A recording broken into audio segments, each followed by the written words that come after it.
France Gall s'est éteinte il y a 5 ans, le 7 janvier 2018.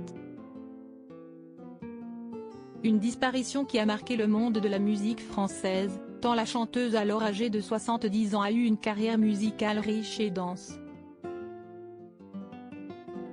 Mais au-delà de l'aspect artistique, elle est devenue une icône de sa génération de par sa vie sentimentale hors norme, qui a fait d'elle la muse d'artistes incontournables comme Claude François, Julien Clerc, mais surtout Michel Berger.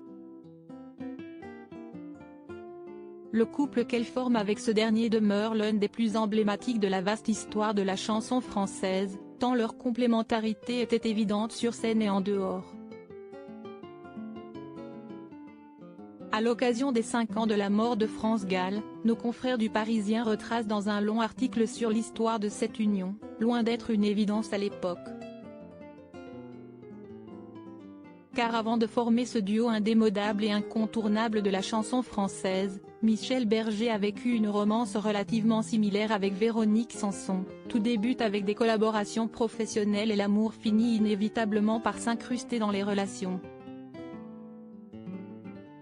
Seulement, le couple Berger-Sanson se sépare en 1972 après 5 ans de vie commune.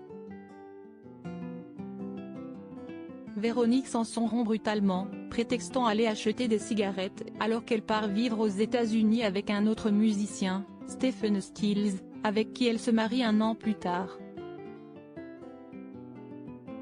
Un coup de fil en pleine nuit CIST alors que le chanteur débute son travail avec France Gall. De la même manière, ce temps passé ensemble aboutit à la formation d'un couple, alors que France Gall et Véronique Sanson sont alors bonnes amies. Un jour, à 4 h du matin en France, Véronique Sanson appelle France Gall depuis les States. « Je crois que je suis en train de tomber amoureuse de Michel », lui avoue alors France Gall. Un long silence s'ensuit.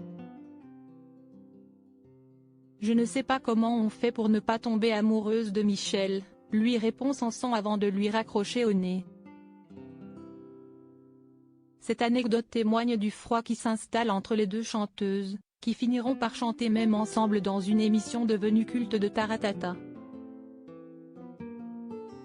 France Gall a eu 2 enfants avec Michel Berger.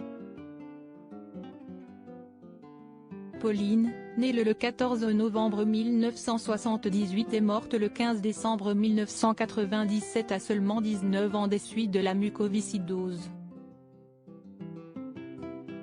Raphaël, lui, est né le 2 avril 1981.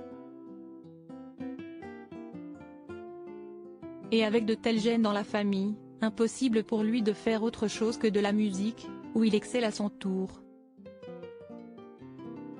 Raphaël Hamburger, jeune papa, cartonne actuellement avec Starmania, le projet initialement lancé par ses parents, à la scène musicale.